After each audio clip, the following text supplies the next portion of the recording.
You guys are all familiar with the main series Pokemon games and series of events. We've all been exposed to the repeated formula of Pokemon games where you begin with a starter, battle the 8 gyms, defeat the evil team, and catch legendary Pokemon.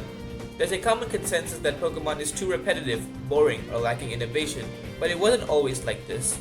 All the way back in 2003, Pokemon decided to experiment with their IP and bring Pokemon to the GameCube. Instead of Game Freak, Genius Sorority were in charge and produced Pokemon Colosseum.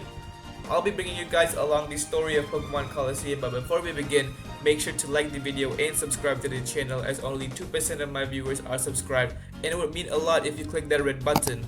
With that out of the way, let's begin. The game begins with some exposition. I'm shown a barren desert, and in the desert there's a weird structure nestled in the rocks. Inside the structure there's a bunch of bald men. That sentence was a lot more funnier than I thought. The building blows up, by the way, and we come to find out that the player character is the one that blew up the place. Imagine Red just blowing up Viridian City Gym.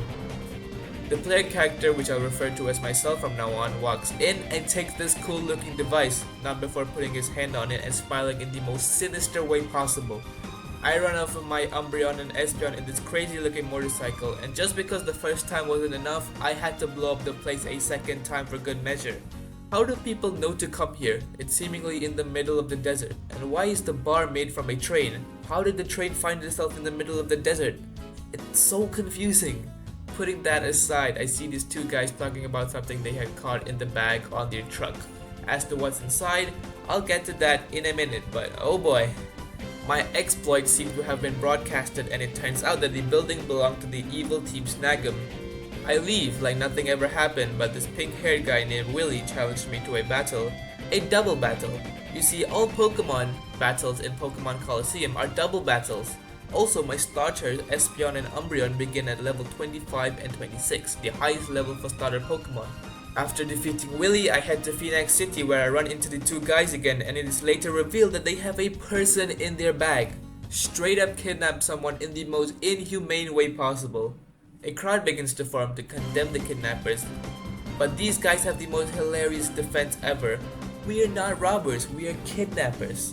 That genuinely made me laugh a bit.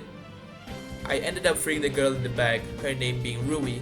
The onlooker suggests I go visit the mayor to report this incident, and right outside his home, this terrifying man comes out and talks to me. I meet up with SK, the mayor, as Rui reports that she sees Pokemon with dark aura that seem to be really violent. The mayor doesn't believe this as much, but suggests a visit to the Phoenix Stadium.